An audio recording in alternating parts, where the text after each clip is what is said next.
Se você quer descobrir se alguém está mentindo, talvez esteja cometendo um erro muito comum: fazer perguntas demais. Quando desconfiamos de alguém, nossa primeira reação é investigar. Onde você estava? Com quem? Que hora chegou? Tem certeza? O problema é que um mentiroso preparado pode ter respostas prontas para tudo isso. Ele já imaginou o que você poderia perguntar e criou uma versão da história para sustentar. Quanto mais perguntas você faz, mais oportunidades oferece para que ele ajuste a mentira. Mas existe uma abordagem diferente. Em vez de tentar arrancar a verdade através de perguntas, você pode observar como a pessoa reage quando recebe uma informação inesperada. É aí que entra o chamado truque da isca falsa. A ideia é simples. Você coloca na conversa um detalhe falso, mas plausível, e observa o que a pessoa faz com aquela informação. Imagine que alguém diga que estava presa no trânsito em determinada avenida. Você está desconfiado, mas, em vez de perguntar diretamente se ela realmente estava lá, responde de maneira natural. Ah, então faz sentido. Eu vi que teve um acidente com um caminhão naquela avenida naquele horário. Deve ter parado tudo. Agora preste atenção. Você acabou de inserir uma informação que não sabe se é verdadeira. Se a pessoa realmente estava naquela avenida e o acidente não aconteceu, uma reação possível seria: acidente? Que acidente? Eu não vi caminhão nenhum. O trânsito estava lento, mas não aconteceu nada disso. Ela está corrigindo a informação. Isso, sozinho, não prova que ela está falando a verdade, mas mostra que ela não simplesmente aceitou o detalhe. Agora imagine uma segunda reação. A pessoa responde: sim, foi justamente por causa daquele caminhão. Eu passei bem perto. Tinha uma confusão enorme. E existe um detalhe importante. Você inventou a história do caminhão. A pessoa acabou de incorporar uma informação falsa à própria narrativa. É justamente aí que a técnica pode ser interessante. Quando alguém está tentando sustentar uma história falsa, pode aproveitar novas informações para tornar sua versão mais convincente. Em vez de questionar o detalhe, ela pode concordar com ele e usá-lo como uma peça para fortalecer a própria história. O problema é que isso pode fazer com que ela acrescente detalhes que nunca soube. Mas atenção, isso não é um detector de mentiras. Uma pessoa inocente também pode aceitar uma informação errada. Ela pode estar distraída, ter entendido mal o que você falou ou simplesmente acreditar que você possui informações que ela desconhece. Por isso, jamais use uma única reação como prova de que alguém está mentindo. O mais importante é observar o conjunto da conversa. A história muda? A pessoa acrescenta detalhes que você nunca forneceu? Ela começa a repetir informações que você inventou? Ela tenta justificar excessivamente algo que antes parecia simples? Esses elementos, juntos, podem indicar que vale a pena prestar mais atenção. Imagine outra situação. Alguém diz: eu estava em casa a noite inteira. Em vez de perguntar imediatamente: tem certeza? Você pode introduzir um detalhe durante a conversa. Então você ficou em casa enquanto seus amigos estavam naquele bar novo? Se a pessoa realmente ficou em casa e não sabe nada sobre o assunto, talvez pergunte: que bar? Eu nem sabia que eles estavam lá. Mas alguém tentando manter uma história pode reagir de outra maneira. Sim, eu até passei lá rapidinho, mas foi só por alguns minutos. Perceba o que aconteceu. A pessoa acabou de alterar a própria versão. Antes, estava em casa a noite inteira. Agora, apareceu uma passagem rápida pelo bar. Isso não significa automaticamente que ela mentiu, mas cria uma contradição que merece atenção. É por isso que a melhor estratégia não é tentar pegar alguém em uma armadilha óbvia. Se você demonstrar que está testando a pessoa, ela provavelmente ficará mais cuidadosa. O ideal é manter a conversa natural e observar. Não transforme tudo em um interrogatório. Faça a conversa continuar normalmente.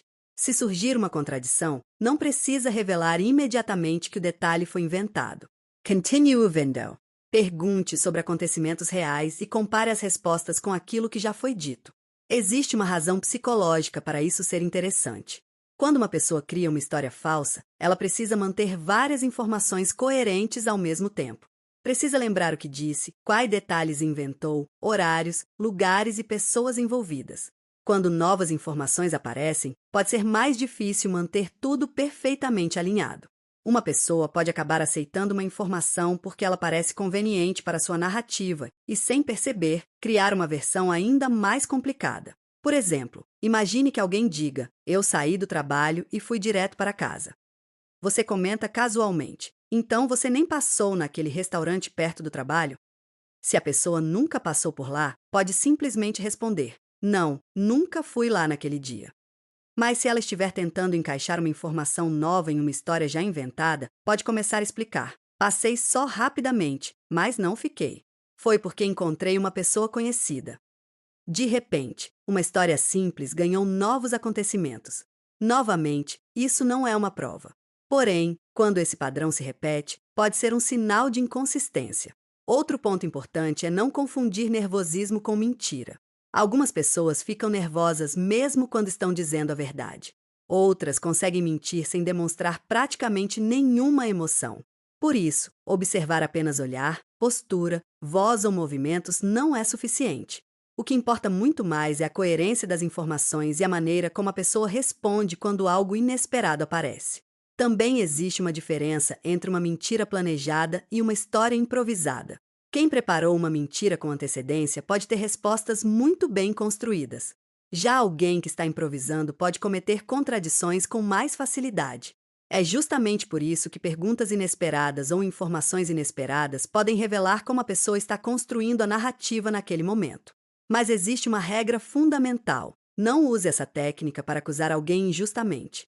Uma reação estranha não significa culpa. Uma pessoa pode simplesmente estar confusa, não lembrar de todos os detalhes ou interpretar sua fala de maneira diferente. Se o assunto for realmente importante, procure evidências independentes antes de tomar qualquer decisão. A verdadeira habilidade aqui não é pegar um mentiroso em segundos. É aprender a observar. Em vez de tentar controlar toda a conversa, deixe a pessoa falar. Em vez de preencher todos os silêncios com perguntas, permita que ela explique. E, principalmente, preste atenção quando ela começa a adicionar detalhes que você nunca forneceu. Às vezes, quanto mais alguém tenta proteger uma história, mais informações acaba oferecendo. Uma pequena mentira pode exigir outra explicação. Essa explicação pode exigir outra. E, quando a pessoa percebe, já criou uma história muito maior do que aquela que contou inicialmente. Então, da próxima vez que você desconfiar de alguma coisa, não pense apenas em qual pergunta deve fazer. Pense no que pode observar. Introduza um detalhe inesperado, mantenha a conversa natural e veja se a pessoa corrige a informação ou tenta incorporá-la à própria história. Depois, compare o que ela disse com os fatos que você realmente conhece. E lembre-se, o objetivo não é manipular alguém nem criar uma acusação. É perceber inconsistências que talvez passassem despercebidas em uma conversa comum. Porque, no fim, você não precisa obrigar ninguém a confessar uma mentira. Muitas vezes, basta deixar a pessoa continuar falando. Quanto mais uma história precisa ser sustentada, mais oportunidades existem para que suas próprias contradições apareçam. E talvez a pergunta mais poderosa não seja: você está mentindo? Talvez seja simplesmente: o que acontece quando eu acrescento uma informação que você não esperava? Se você gostou dessa técnica, salve este vídeo e compartilhe com alguém que gosta de psicologia e comportamento. E me conta nos comentários: você já colocou uma informação falsa em uma conversa e percebeu que alguém começou a usá-la para justificar a própria história?